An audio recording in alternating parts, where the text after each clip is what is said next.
Hello YouTube, this is the Casual Film Critic here, and today I'll be reviewing a new movie called When the Game Stands Tall. Now, When the Game Stands Tall is about a football team called the De La Salle football team, who's on this 151 game winning streak.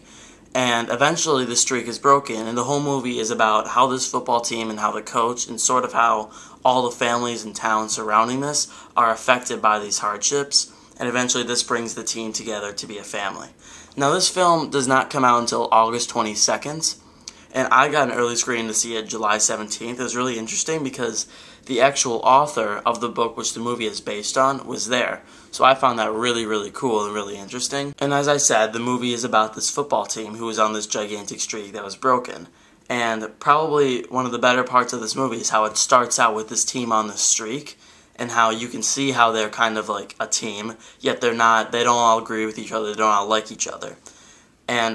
But as these hardships build up, as they lose, they actually do start to become a team and sort of a brotherhood, and you can actually really see that pretty well. And I was pretty impressed by how they handled that. And now, not all the characters are very built up. In fact, I think they should have built up more characters. Some of them are just kind of cardboard cutouts characters. But I thought that the movie did a very good job. I would say mainly the director. I don't have his name, but the director himself did a pretty good job of developing these characters. And another part I liked about how when they were building up, the script is actually really well written, like during these scenarios. But as the script and also as the performances have their parts, the movie also falls down on parts. In some parts it soars a little bit, and I'm like, okay, this is going pretty well. And then some cheesy, cliched stuff happens, and then it sort of brings it down, and it's really disappointing in those parts because it does bring the movie down a lot.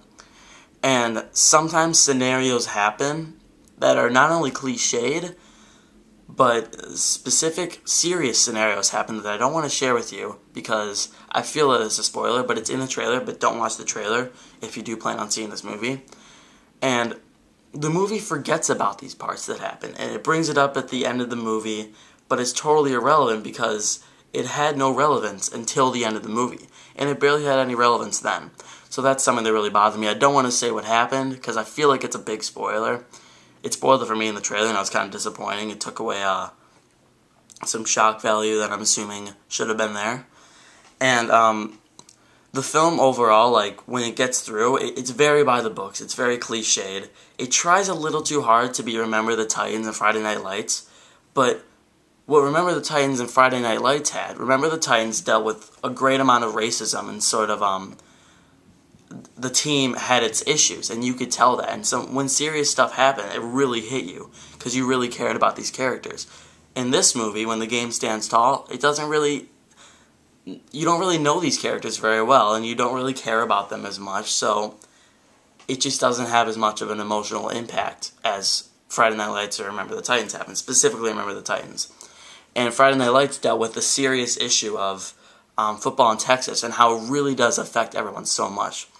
This movie, when the Game Stands Tall, really does try to do that, but it really doesn't hit like it should. I feel like it doesn't put enough effort in. There's not enough specific character development to make that special, like, to make what they're trying to do special. And with that, there's a lot of predictableness in this movie. Sometimes the narrative is very, very unclear. I know the main character is the coach, and his first name's Bob. I don't know his last name. In the movie, his first name's Bob, so because a lot of the coaches call him that, but I mean, he's one of the stronger characters, but even at time, his character can be very, very flat, and just very not, you feel like he's not there, you feel like he's not in the scenarios that are happening. In some of these scenarios that happen, some of these parts, it just feels like event to event to event. Nothing seems to connect, nothing seems to hold the film together like glue, nothing does that, it's just a series of events that happen.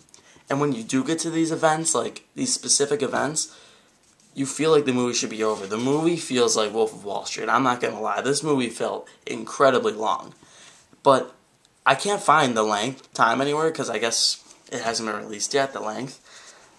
I think it was over 2 hours, which was very long for I think what this film is. And this film really doesn't, I just feel like this film didn't really pack a punch what it tried to do. It tries to be the big football movie. It tries to be Remember the Titans. It tries to be Friday Night Lights. It tries to be We Are Marshall. But it can't do that because it doesn't have solid characters. It can't really hold itself together from being just a series of events. The writing isn't always spot on, but when it is, it's good. And overall, this movie just isn't what it should be. It isn't the sum of its parts. This is a great story. This is a real-life story. And this is a very good story. I mean, I've looked up his story, and it's really interesting how these events happen. I'm sure the book's pretty well written, but overall, the movie's just kind of disappointing. And I'm going to have to give When the Game Stands Tall a C. And this is the Casual Film Critic, and I will see you later, YouTube.